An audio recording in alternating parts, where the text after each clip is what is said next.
Welcome to that spiritual, actual, factual answers to questions you're asking. You find them inside you, recite you, reciting the records. Akashic, we laughing, we drafting the passion to vary. It's time for that comedy, dramedy, all of the fanciest, catchiest acronyms. Listeners, listen, we traveling. Conscious is always unraveling. The reading you're having is mapping you back to your natural habitat. Abracadabra, it's magicless, passing it. To top it off, the host, all the classiest. Now, what were you asking for? All of the answers? What? All the answers.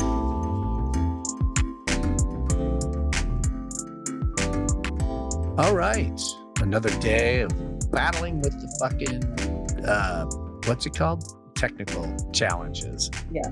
So hopefully this is good sounding somewhat. And it's on me again because I bought a new microphone because I lost the microphone, but I forgot to buy headphones. So we were effed yet again, foiled again. Yet again. Yeah.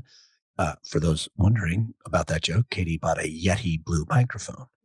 Okay, so you were going to tell us about synchronicities that happen. Oh my God, it's been a week. It's actually not, it's strange. Okay, so at the start of this week, I was like, holy shit, I have zero work. I have nothing on my calendar.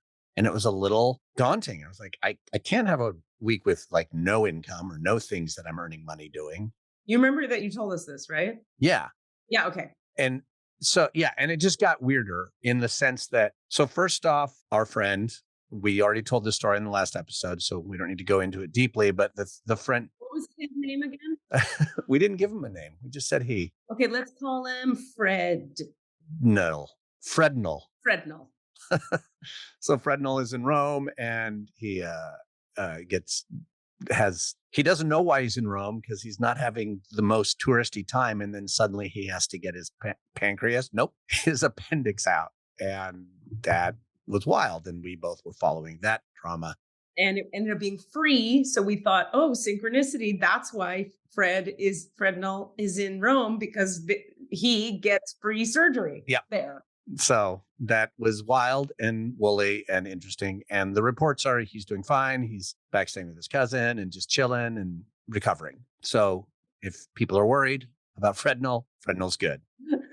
Frednell's taken care of. So the much smaller synchronicities were, I had so many little tiny ones. First off, I had nothing to do this week. And then suddenly I got contacted by one of my other bosses who's like, oh, this project that you weren't supposed to do, suddenly they've all signed up for it and no one told us. And so we're behind the 8 ball on this. And suddenly I had to like schedule 12 different clients, get this email out, all the things, organize this whole thing that I would not have been able to have time to do. I would have said, no, I can't do it. And we would have all been screwed. Yeah. And that also lines up with, so last weekend, my car took a dump on just getting off the bridge. No.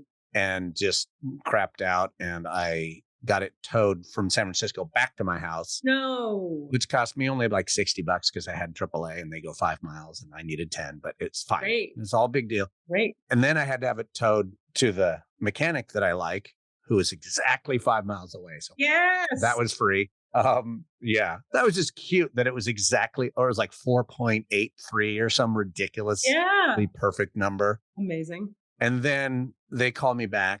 And you know how like, if it's going to be X amount, it's actually worse because if it's going to be a medium amount, it's actually worse because you're like, well, I guess I should spend yet another $1,000 on fixing this car, another $1,000 on fixing. Nope, it was going to be at least $5,000. Oof. So that's easy. Done. I'm done. This car, it's almost 20 years old. It is an 18-year-old Prius. It's okay to say goodbye. More on that. Good for you, Cass. So then letting go.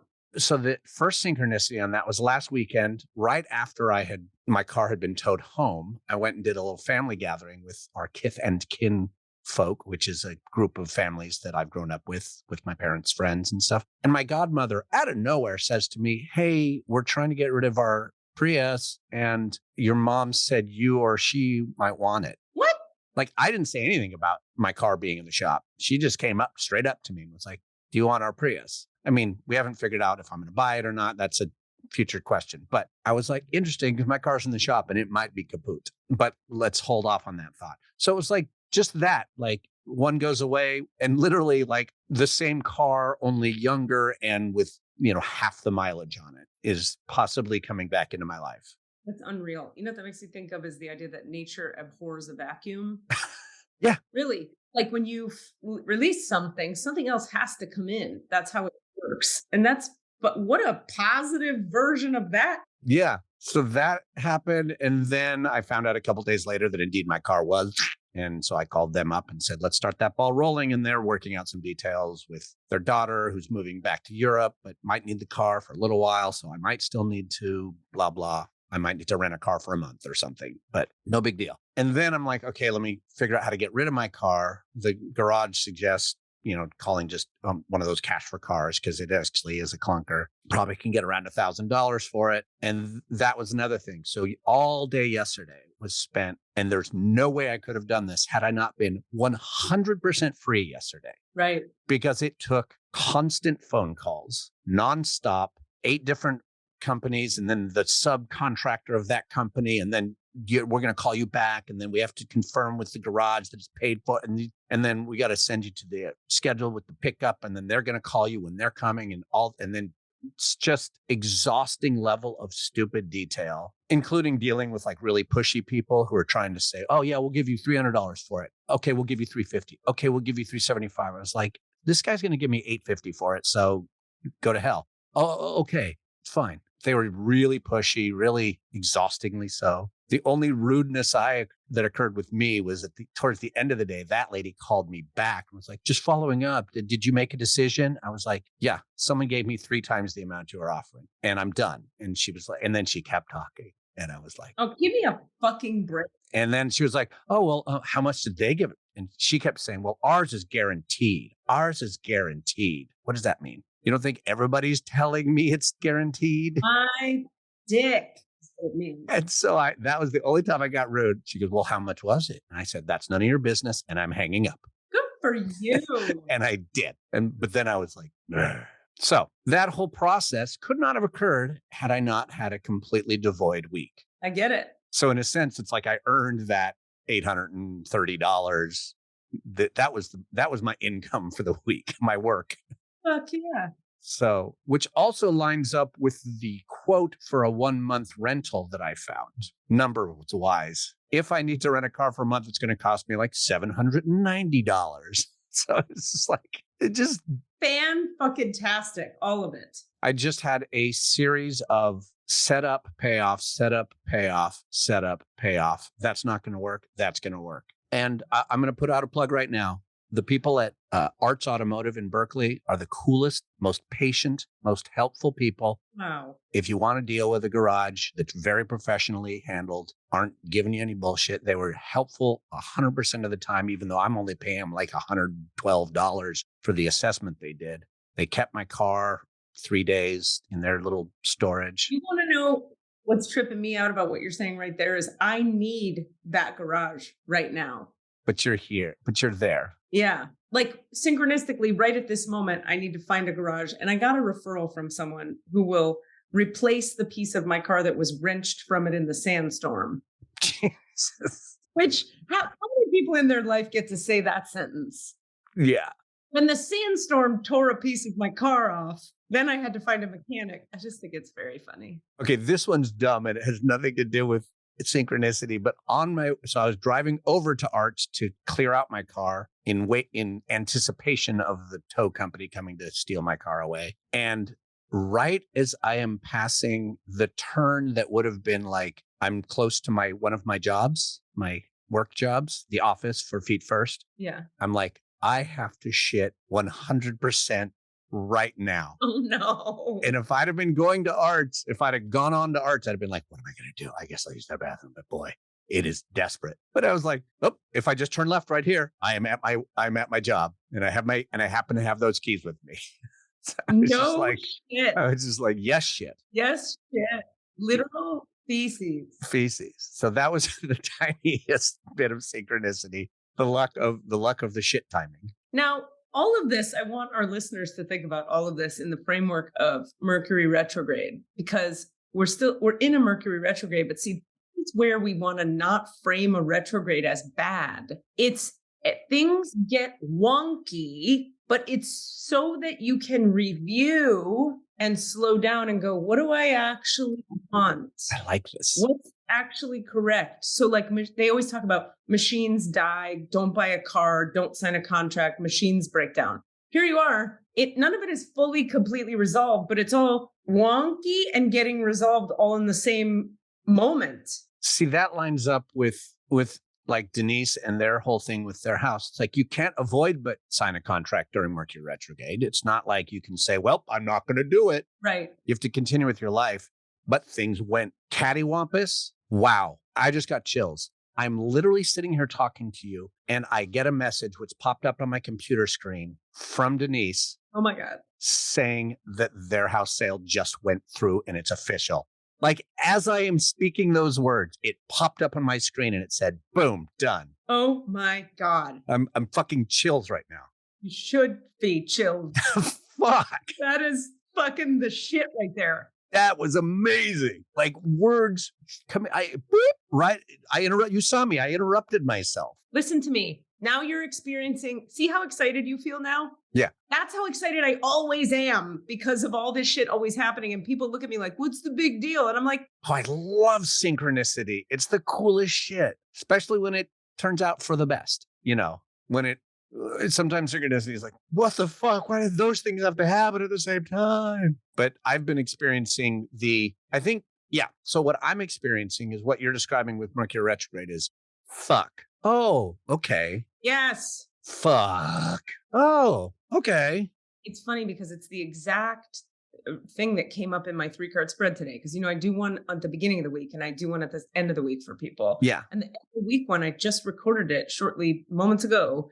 And it was, remember that there was a bunch of messages in it. But one of them was, remember that just because you're in a dry desert and things are moving slowly, don't frame that as bad. Frame it as, okay, what am I getting out of, why is this happening? How is this happening for me, not to me? And when you start to just look at like, what is in this that is valuable, or like access consciousness way of saying that was, what's right about this that I'm not getting? And in your case, you're just being handed the what's right about it, like quite quickly right now. Why do I have to shit right now? Because you're near your office.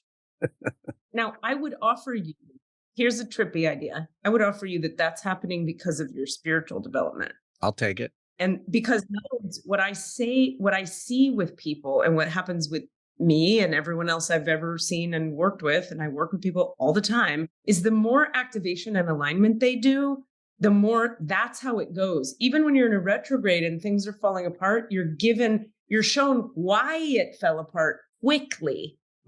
It all falls apart because it's coming together for the better. But that's when we have an intimacy with consciousness or the divine. And sometimes that struggle is much longer and it's not as immediate. Like I'm experiencing these tiny little ones that are very immediate, like set up, payoff, set up, payoff, set up, payoff. But I think the challenge when we're in these moments is when they're deeper and more embroiled for a longer period of time that feels terrifying.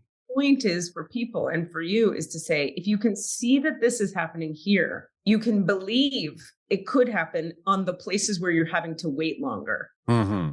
Yes. If you're listening right now and you're in a retrograde where shit's just falling apart, I'm trying to show you through Cassidy's example right now that if you prioritize having an alignment with consciousness or spirituality or God or love, whatever you like, you're going to see faster results on the turnaround time. And B, you don't have to panic even if you don't see faster results on the turnaround time. It's all happening for you, not to you. The outcome is coming around. So why bother with spirituality? Because you want the outcome now. Yeah. Or faster. Yeah. Basically in the Buddhist framing of it, you want less suffering. That's the whole point of fucking spirituality is less suffering. Get this shit. I was just in therapy on your point just before we got on, which thank you for being patient because it pushed our time back and we were having such a profound thing happen in my field in the session that she was like, can you stay an extra 10? And I was like, I can. I'm going to. No, I have to go report a podcast. It's vitally important. Anyway, I wrote this one sentence down. She said, the whole thing of Buddhism is if it's not about alleviating suffering, it inevitably will fail to alleviate suffering. In other words, if you're doing something that's about money, property, prestige, power, it will create more suffering. But if you're doing a thing that's about alleviating suffering, it will alleviate suffering. Okay. That's not to say never do anything that's not entirely intended to alleviate suffering, except I think I'll put it like this. If you're following strategy and authority, right? Let's take it through the human design loop. Let's even be more practical. Desmond, you're going to have to bleep a thing now. Yesterday, I had this callback audition, bleep a thing now, at bleep a thing now. I said in the room, 4 people in the room, 3 dudes and a woman. The woman was the director. Articulate, clear, direct, but not mean, kind, loving. I took the notes. I nailed the notes. She liked me. I liked her. It was just a great audition experience, right? Which of course means nothing about getting the job. And I said to her in the moment, thank you so much for an incredibly satisfying audition experience. This was great. And she was like, yeah? And I go, fucking yeah. You gave super helpful feedback. It changed my perspective. It worked. I was able to hear you. I respected how you communicate. We were on the level. I just listed all the things I thought were great about what she had just done. And she was like, hey man, it's really nice to meet you. This was great. I go, it fucking was. And then I like fist bumped the reader who was like a real actor reading with me. And you were the fucking best. He was like, thanks, man. It was just like, great. Okay. As I'm coming out of there, I'm like, I did it and I'm proud of myself. And I succeeded. And I drove here for 2 fucking hours through traffic and had like a 3-minute experience that was just tops. I checked my phone and I got an email from my new agent, the one I keep talking about, who I'm so excited about. This is where you're going to have to bleep this. Desmond, like, please, please, please bleep this. But with an audition for a fucking bleep a thing now.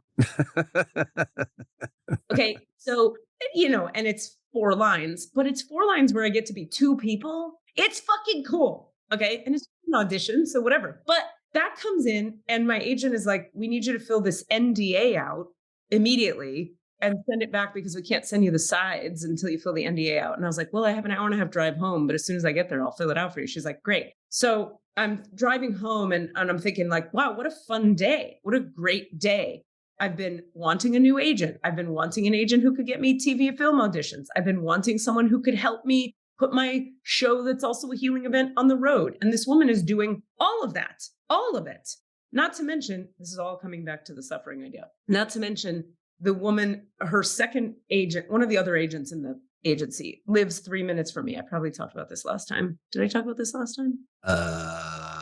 Yes, you did. Yeah. My name is Katie. Her name is Katie. We met, we had coffee, totally hit it off. She's their LA, New York person. She's already submitted me for, they're just cool people and I like them and I feel good about it. And I can't believe I like them as people. I just do. It's weird. So I've been sitting with like this ever since this, and I'm going to put the thing on tape tomorrow and submit it tomorrow night. Okay. So I've been kind of sitting with this going like, what is the relationship between pursuing things we want and suffering? Or like, how people always have, ooh, it's 2/18. It's my magic time. It's my birth date. You know how people, okay, it's funny too, because this came up in fucking Star Beings this week. One of the main conundrums spiritual people have, this is all coming back, I promise, is do I pursue my dreams or do I accept what is? Because once you start to understand, the more you accept reality on reality's terms, you have a lot more peace. But then in order to pursue your dreams, you have to kind of like head away from what is toward what you want. And the teaching is it's both. It's always both. Everything is always both. So you head towards your dreams and then everything that comes up in the meantime, where you're in resistance to what is, that's your work to do. And the more you do your work on your resistance to what is, oh, I didn't book the movie. I didn't book the job. I didn't get what I wanted. You become more in alignment with who you really are, which then makes it easier to create your future. Okay. Now you might discover by doing your work about what is in relationship to where you're heading or the dreams you're pursuing, that you don't really want to pursue those dreams anymore. You want to pursue other dreams. But the point of having dreams, it turns out, is to get you moving towards something that will then get you doing your work that is in relationship to the pain that heading towards your dreams brings up. Okay. The point of doing your work of the pain of what is on the way to getting your dreams is that it makes you who you actually are. It turns you into your aligned true self. Okay, your whole self, your integrated self, your healthy self. So then when you think about it, the longer you do that and you become more integrated, more whole, more at peace, but you still have dreams. Now you're wholer. You're pretty fucking whole and you're heading towards your dreams. Let's say you're me and you're feeling pretty fucking whole and good. And every day there's more wholeness and more. And still I desire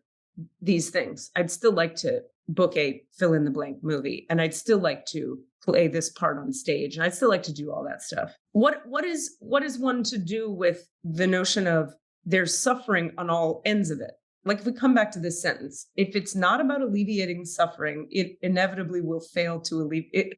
It inevitably will create suffering. Right. So is pursuing one's dreams about alleviating suffering, or is pursuing one's dreams not about alleviating suffering? And I had this realization today that I'm like, oh, pursuing your dreams is about alleviating suffering because 2 reasons. One, the thing I just described, where as you head towards your dreams, your shit's going to come up about it. Process it, less suffering. 2, when you get your dreams, less suffering. Sure. So it's inherently not selfish. It's like I'm saying there is proof, people who are listening, that you pursuing your dreams is not selfish or flawed or not politically activated enough.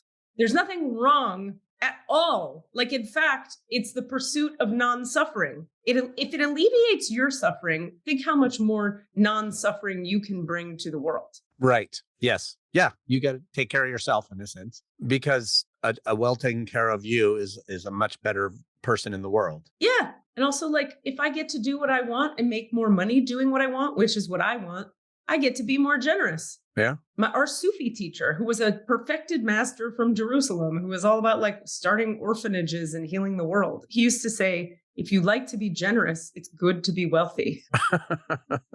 He's like, go ahead, donate to the orphanage, but not if you buy dinner after. Right. But also, yeah, that the counterpart of that is don't hoard your fucking wealth, because that's not in alignment. That's a different thing. Yeah, because the question comes back to, if you hoard your wealth, does that alleviate suffering? No. No. Because it doesn't alleviate your own suffering, because you're not suffering because you have plenty. Yep. So somehow that hoarding is actually extracting from the rest of the general energy. And that's a whole problem. Yes. If you have all the money, now where are you going to put it? Yep. Which comes back to the idea of abundance is this thing of give, take, flow, take, out, in, out, in. It's a verb. It's an action verb. It's abundance. Money comes, money goes, money comes, money goes. But when you bring it in and just hold on out of fear, then you wonder why no more is coming in, because you're fucking holding and you're closed. I have that's connected to the question I was thinking of asking if we needed something to do in the records today. I love it. And it's about time as one of those resources. Okay. So I think we talked about this last time, but I'm not sure, but I'm going to re-bring it up. Denise pointed out to me something, and it's been really batting around in my head about me and my fear of travel. Not fear like I don't want to travel. Talked about this. But it's about time, because Okay. I don't want to fucking make plans, because I'm afraid to make plans. I'm really starting to realize this. Right. I'm afraid to make plans. And sometimes that's next week, because something might come up. And then what is the something? In the generic sense, An acting job? an acting job, but that's so like abstract and not true when I think about it, really, because I got to be careful about what I'm going to do in June, because there might be a thing, summer theater, whatever. Mm-hmm. And so I don't do something 6 months out. That's a little more understandable. But then I've noticed it even 24 hours out or a week or 2 out. And it's always about I can't make that plan because this plan might occur. Right. Maybe might. I've worked with this one in myself, so I'm really familiar with what you're talking about. And I'm seeing the hoarding of wealth similar to the hoarding of time. Agreed. In myself. Totally get it. But because what I'm actually doing is hoarding my time for no reason, because it's not actually, I have enough time. Yeah. So I'm holding more of it than I need.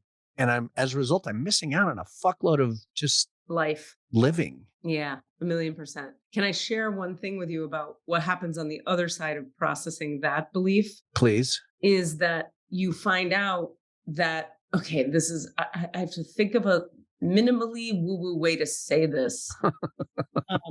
You find out that, okay, the woo-wooiest way to say this is on the other side of processing that belief, like that's an energy in your heart and we can process it and you'll clear it. And then all of a sudden you'll be like, oh, I'm free to make choices. Oh, weirdly, I wound up having enough time for all of it. That's actually not the woo-woo way to say it. That's good. It's a practical way. In other words, like let's say you book a trip for a week from now, and then your fear comes up. Uh-oh, I'm going to block myself from being able to do an audition, let's say, because I booked that trip. But if you clear that fear, right, you process it, you cry, it moves out of your body, then it's just gone.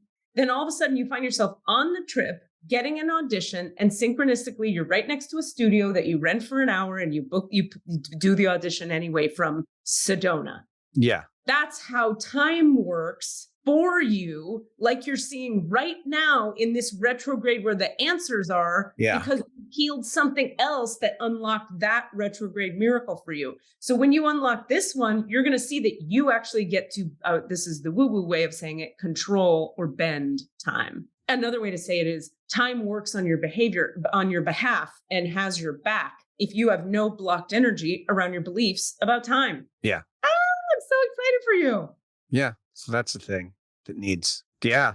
I would like to heal that. I'd like to shift that out, knock that block out. Let's do it. I have to pee. Let's do it in 2 minutes. Okay. And then we do have another question from a listener if we want to do that as well. Okay. Let's do both. Well, we got a half hour to take care of a couple of things. Why don't you go pee? Yeah, I'll be right back in 2.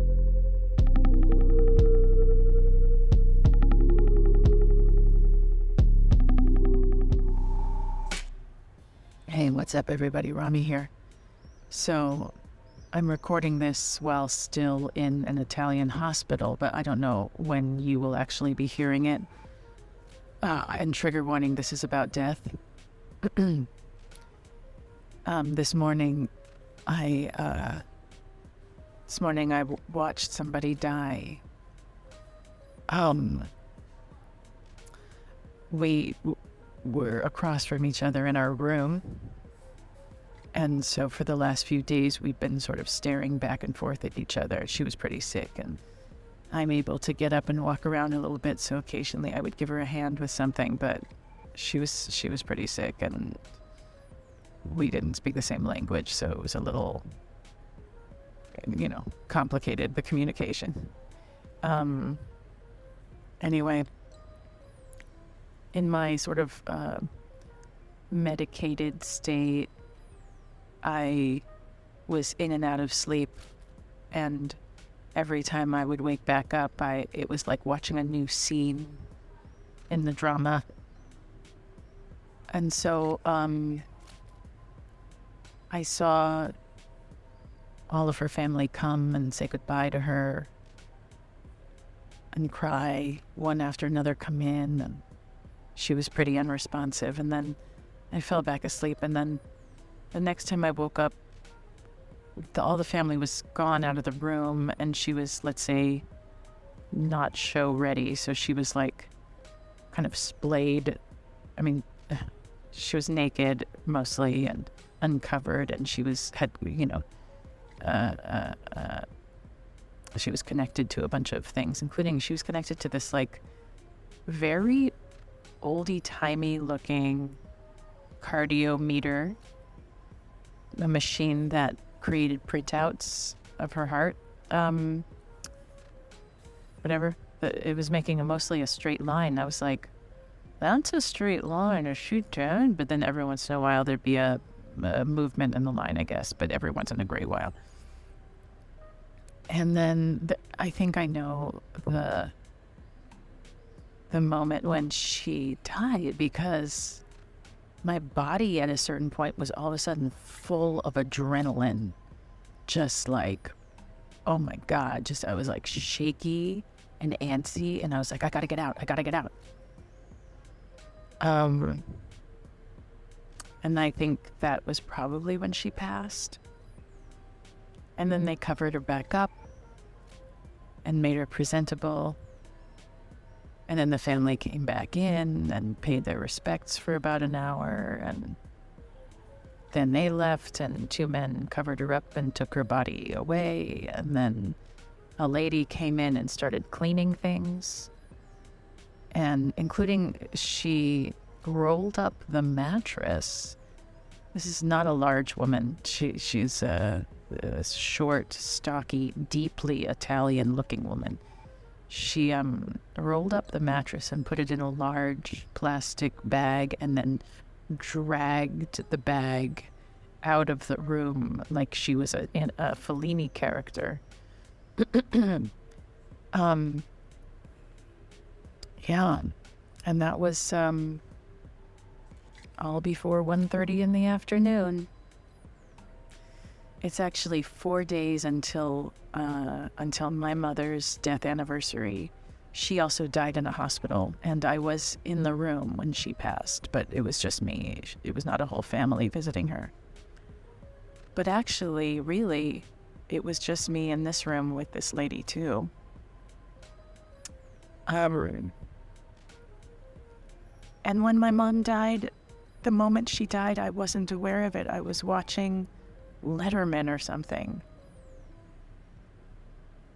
And it was so unceremonial. And, you know, you have these fantasies that the moment a person dies is going to be meaningful. And I remember how wrong it seemed that I was just watching Letterman and I missed it.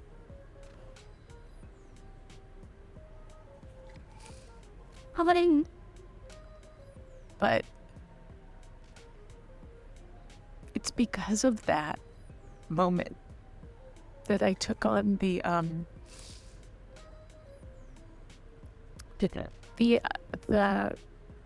idea about time that I developed came from that moment. About how, like, I mean, certainly we talk about it a lot, you know, that time isn't really linear and all times exist at once.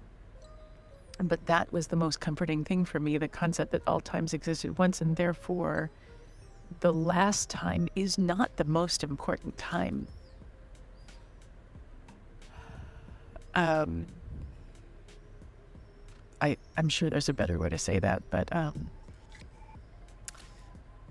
this Rami's Rules has gone past where I thought it was going to go when I started talking. I'll leave it there.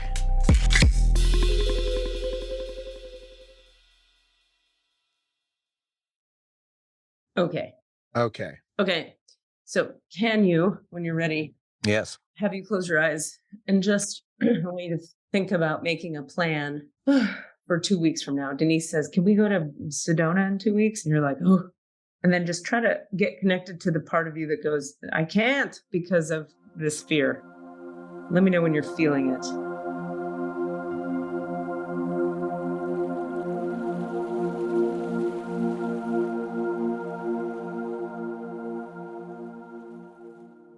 I'm actually just thinking about my parents, and I have made a plan at this point, but when they first wanted this plan to occur, I was so fearful of the time involved. So I'm kind of touching in with that, if that's okay. Yeah, that's perfect. Yeah, I mean, I remember it very vividly. Like, I can't do it for that long. Let me know when you're touched into, in your heart, the feeling of I can't do it that long. I think I am. Okay, so sink into it. It should feel kind of tight. It's sort of fluttery for me, like panic. Okay, good. Okay, stay with that. Oof. It's also making my jaw hurt, even unclenched. Yep, perfect. Sink into that pain. You're doing perfect. Yeah. Allah. And for the listener, feel into whatever your version of this is, or whatever tightness you have around whatever limiting belief you're present to right now. It's not in my heart, but here's, boy, my lower jaw, my entire lower jawbone, my teeth are aching. Good. Stay right in the center of the worst part of that aching. I just went into my head for a little while and started making plans. What kind of plans? I was like, what fun adventures could I have if I free this block? And then I started just coming up with some, like, but yeah. And then I was gone for a little while. on that. I went, in a sense to sleep, because I went on a little vacation away from this space. But sometimes the reason I'm asking what kind of plans is sometimes we go there because the thing is clear and now you're making plans. Oh, I started making the plans because I felt the jaw thing, whatever the fuck that was intense. I felt like I was chasing the little pieces of it around because it was dissipating. I was like, oh, there's one in that corner. I was like I was running around my own jaw looking for little remnants of the pain. And there's still a little there and a little there, but it's dunk, dunk. It's also, what they show me is it's also like, it's just dissipating now, so we don't have to work on it. That's done. Now, let me ask, have we cleared the entirety of this belief for Cassidy? Yes. Oh. Any related beliefs that could use? No. Yeah. So sometimes we pop up into our head because we're avoiding the pain of the process, but sometimes we pop up because we're done. Yeah. I mean, it felt like I had this exciting, ooh, what am I going to do with this? That was cool. That's good news. That's how you know. Yeah. And I actually want to acknowledge, going into this, I want to thank both Denise and Carolina, who are both people who have pointed this shit out to me of my own limiting beliefs around giving myself good things or traveling or giving myself presents. I love it. So I just want to acknowledge that. And thank you, Katie, for getting in there and digging around. Absolutely. That was cool. That was weird. I'm just, maybe, I don't know. I'm going to ask a question. You can tell me you don't need to know, but why the fucking jaw? What the fuck was that? Just about to tell you. So it was actually, okay. I think we probably talked about this on here before, but this always bears repeating for everybody. Every limiting belief that has a stuck energy like that in the heart has a secondary stuck energy in the brainstem. It's sort of like if you go oh, I can't, you tighten around an idea and you go, I can't because of this fear. And you don't process that. It hardens and hardens and hardens and then runs up the nervous system into the brainstem and hardens there like a kind of resin, emotionally unprocessed resin. So when we process it in the heart, it usually moves up into the brainstem next. And sometimes it's a little too intense for the individual to experience the brainstem hardening. So it'll show up as a secondary pain, either in the throat or the jaw or the tongue or the lips, somewhere up here in the front of it. So you were feeling it here because your body was compensating for this tightness in the brainstem by clenching here. So what was happening is the unclenching. You were becoming aware of it as it unclenched. Yeah. I was watching it move back here in the brainstem. Interesting. Yeah, it was literally my entire jawbone and my teeth, but not the top. It was the lower jawbone and the teeth of the lower jawbone were they hurt. I need a root canal. It was weird. Yeah. And I also want to thank you and the master teachers and all the energies that actually allowed me to have a visceral experience, which I often don't have. But that's because you're more ready for that now because you've been doing your work. Yeah. And you have a lot of, I hate this comes from them. You have a lot of Denise to thank for this too. Not just for pointing things out, but also she's actually energetically contributing to you. She's activating you. When you guys bone. Yeah. It's like her being transmits conscious light into your spinal column. So she's also a pussy wizard? Pussy wizard. Just like you. In her own way. Yeah. Mm-hmm. Thank you for saying that. Alhamdulillah. My pleasure. Thank you, Matt. That's good. Woof. Yeah. And limiting beliefs. Yeah. That's a thing. I have a lot of them. Well, perhaps we'll do another one next week. Yeah. Fuck, keep working on those shits. Everybody needs that work. Yeah. I hope y'all can get that transmission because that shit was good. It was tasty. I'm so glad you're perceiving it and receiving it. Yeah, that might have been the first time where I felt the energy happening in real time. You know what I mean? I've been able to visualize it happening sometimes, but I feel like I'm seeing it much more. Whereas that time it was just I'm working it. Oh, ow, pain. Oh, it's moving, it's dissipating, and it's gone. And I didn't have a narrative around that happening. It just was happening. More open and more receptive because you've been spiritually activated through this work and through Denise's boning you. Oh my God, I love it. I love it. I love it so much. Do you want to do another question that we had from a listener? We have a perfect amount of time to do it. So let's do it. Let me find it. It is right here. I think we have done one for this person before, but I don't think we did this one. It's from Carly Mara, who we have done a question for before. Okay. I think so. She doesn't say anything about don't use my name or not. So let's just be okay with it. Hi, Katie and Cassidy. I am having some health problems, diagnosed with one hormone disorder and treated, then told actually no hormone disorder and stopped treatment. Thyroid. I feel as though I'm literally dragging my bones around this low energy life, needing all the naps as the pits, and it isn't for me. My father died 10 months ago. Can grief affect us physically? Is this a manifestation of sadness turned physical? Also, is my dad around me? I'm having trouble dealing with his physicalness not being in this world anymore. I would really appreciate if the record keepers can shed some light on this for me. Thank you so much. That's great. Okay. Well, I'm just dropping into the records of Carly Mara. Give me just a moment. Okay.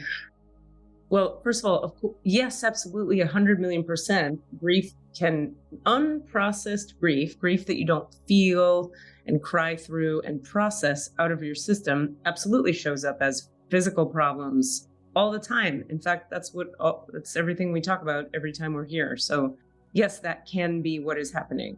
Now, in your case, the thing that they're calling a hormone problem that they now say isn't a hormone problem, is it grief-based? No. Is it unprocessed emotions? No. Is it past life stuff? No. Karma? No. Is it a physical problem? Yes. Okay, is it thyroid? No. Is it another hormone? No. Is it nervous system? No. Digestion, brain, chemistry, heart, endocrine, blood, cancer, bones. God, what is this? And what's going to help it? Okay. Okay. She needs acupuncture. Is it chi? Yes. Okay. Emotional, no. Physical, spiritual, other people's energy, curses, spells, entity, demons, aliens, no. Just chi? Okay, was there a trauma that, no. How did this happen? Stagnation in the chi, sitting, not moving. So, okay, for Carly here, I would go to an acupuncturist. God, I really wish we had her because I want to ask her, has she already tried acupuncture? I don't think so, not at least on this topic. You're going to need the herbs too. They give you herbs. Tell them exactly what's happening. Go to a legit ass acupuncturist, like a Chinese herbalist. 5-element would be ideal. Go to a 5-element Chinese acupuncturist, herbalist, or whatever. Is it? Yeah, for whatever it's worth. I think the one that's going to work best for you, it's that I see him, he's a man, and I'm only telling you that. It's not that there aren't amazing female and non-binary acupuncturists, but the person you're going to want to work with is this man, older Asian man, acupuncture, stagnated chi, herbs, and they'll take your pulses and you'll tell them what's been happening. How long has this been happening?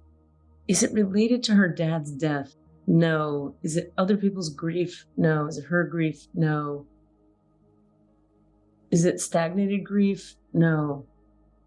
Well, that's what I get for you. Is there anything else we can know about this right now? No. Okay. It's like when you're on the table, the acupuncture table, and your person is working with you and hitting the points and the energy's moving, you're going to find yourself having emotional processes, breakdowns, meltdowns, crying, shaking, like that, sobbing, your jaw will shiver.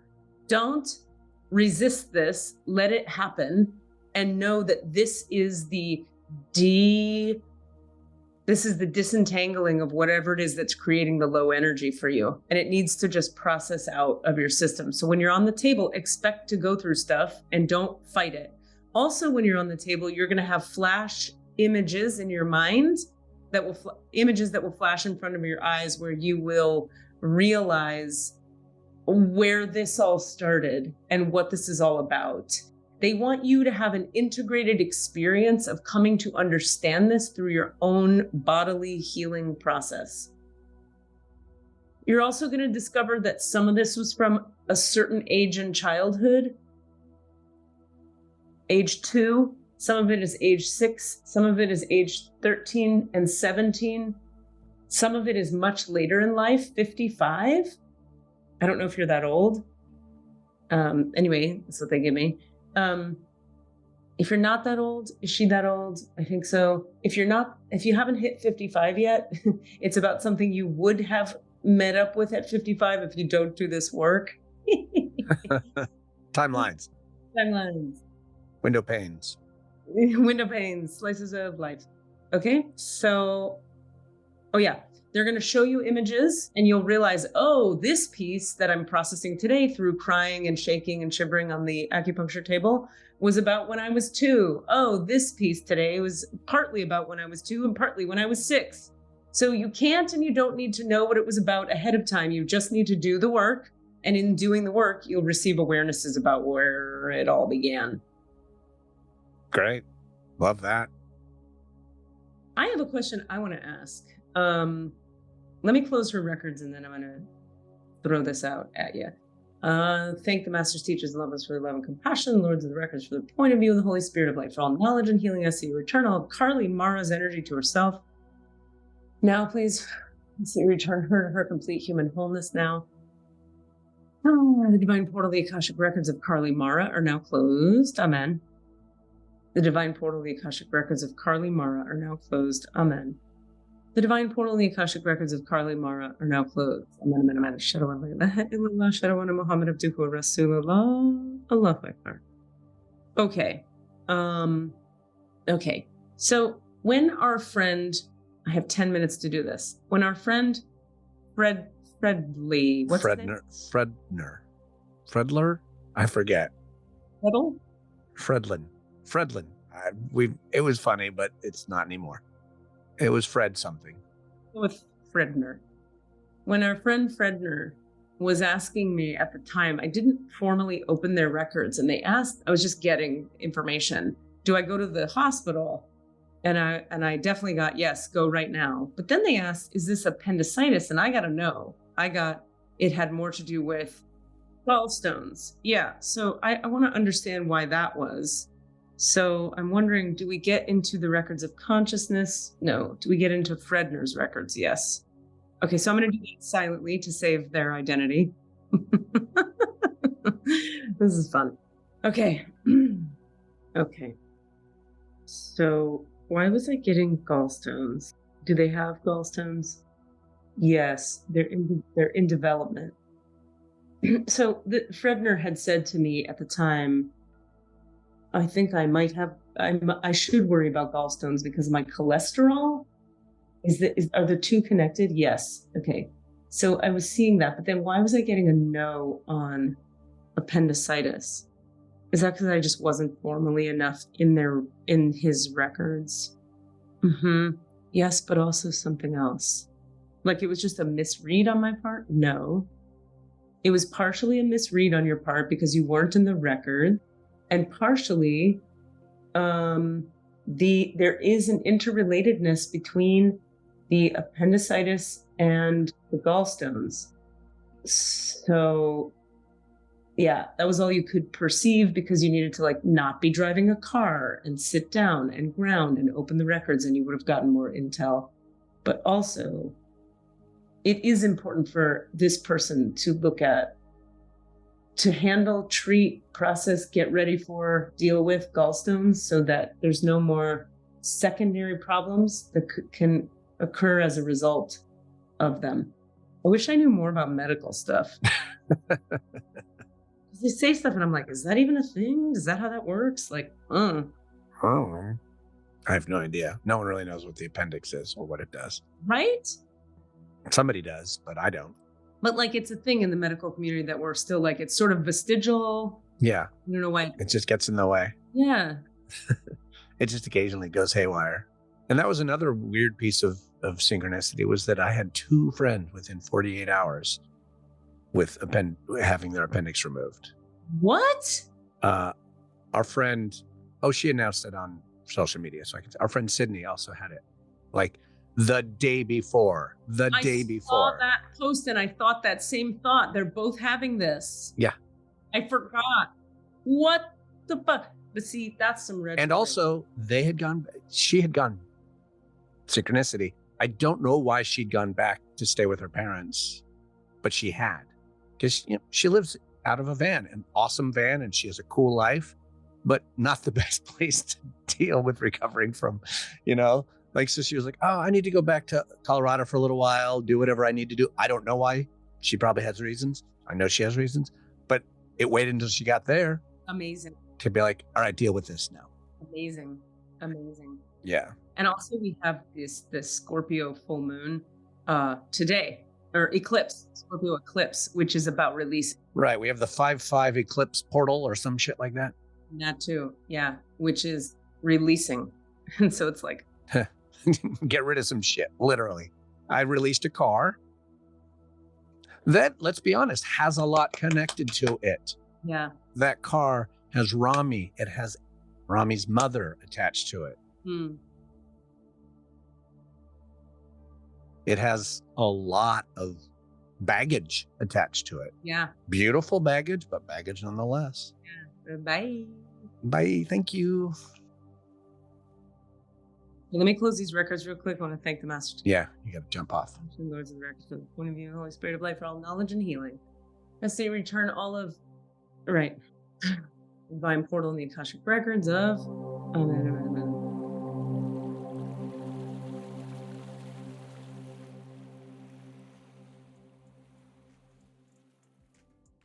Okay, really cool. Really good stuff. What a cool episode. And brief. We did so much in less than an hour. Boom. That was awesome. I love you so much. I probably have to get on a plane soon and just fly to you, because that's... You please come. Maybe you can hook me up with your agent. I'm just saying. Maybe I need... That's not how it works, I know. I love you to pieces so much. Love you, boo-boo. Rock and roll love. See you soon. See you soon. Okay, bye. Bye.